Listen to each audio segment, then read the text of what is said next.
I'm Segal, and I'm really interested in what motivates people at work and how we can harness that motivation to build better workplace cultures. When we're demotivated, we find 1,000 things more interesting and more relevant than the task in hand, or we might be feeling so low in energy that we struggle to get anything done at all. But when we're motivated, we get that amazing feeling and time just flies by because we're in the flow. When interruptions become painful, they disturb our train of thought and they disrupt our stream of consciousness. Flow is almost like liquid motivation, and if we could capture it and bottle it, we'd make a fortune. So what is it that generates a flow state, and what actually motivates us?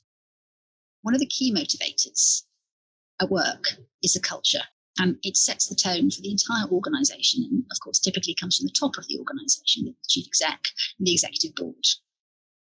I recruited a group of LinkedIn volunteers. It was about 40 of them from a range of professions and from a range of seniorities. And I asked them for their thoughts on what makes a great culture and what makes a bad culture. And this is what they told me, represented in word cloud form. Their thoughts on great culture were things like honesty, integrity, collaboration, openness.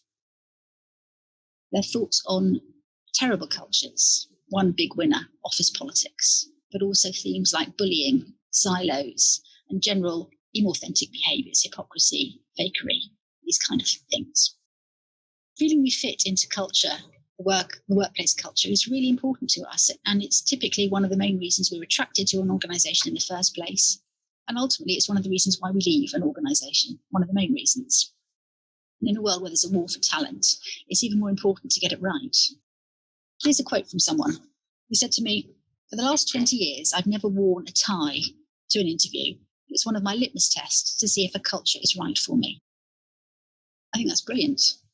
Really clever idea, really clever way of seeing whether you're going to fit into an organisation. And his point of view was fascinating because what he was saying is, I'm not going to change to fit into the organisation. The organisation has to fit around me. When the cultural tone is set from the top, typically, and that's the way we think about it, but it is actually possible to change a culture from the bottom upwards. Imagine a company with a really poor culture where bullying and micromanagement are rife.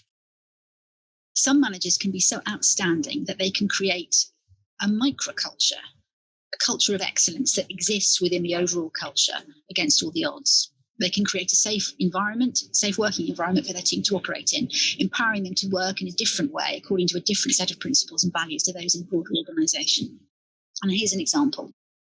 When I was working at the British Newspaper Archive, I was tasked with setting up a production line to digitise images. I started out with an empty warehouse and £500,000 of scanning equipment. I recruited a team of 40. My criteria was to hire based on attitude rather than skills. If you have the right attitude, you can be taught anything. This led me to hire an incredibly diverse team. Some were part-time, some were students, some were old. They spoke 26 languages between them, and the culture was brilliant. We were team-led. We would sit around in a circle once a week and work out what we could do better. We were innovating, constantly improving, evolving, stretching people. The work itself was monotonous, low-paid and repetitive, but I kept people motivated by giving them extra things to do that aligned with their personal interests. There was one Russian girl who was interested in marketing, so I would give her projects to research and she would present her findings to the team. I thought I'd have higher turnover, but I didn't. In fact, people would go off to do something else for a while and then come back. It was digitised production. We couldn't afford to get it wrong, as double handling of newspapers is a no-no. We were scanning 40,000 images a week, and our error rate was 0.05%. And after 3.5 years, I had to wind down the operation and make everyone redundant as it was relocating to Leeds. I ran a skills workshop to help them find new employment. This was a diverse team with limited English skills carrying out low-grade work. But I wanted them to realise that they had developed important transferable skills: teamwork, production, attention to detail, data handling, working to high standards and delivering targets. It was a privilege to work with them. What a truly outstanding manager this was. She created an incredible environment, motivating a happy workforce to deliver fantastic results. I like to think of this manager as sort of almost putting up an umbrella over her team and shielding them from the rest of the organisation. She was creating a microculture according to her own vision and values. And that's incredible. She created a better way of doing things. And the truth is that if that results in a team that's happy and that's functional, its performance will improve, and other parts of the business will notice, and other teams will want to adopt that same approach. And before we know it, other umbrellas will pop up throughout the organisation, protecting other teams.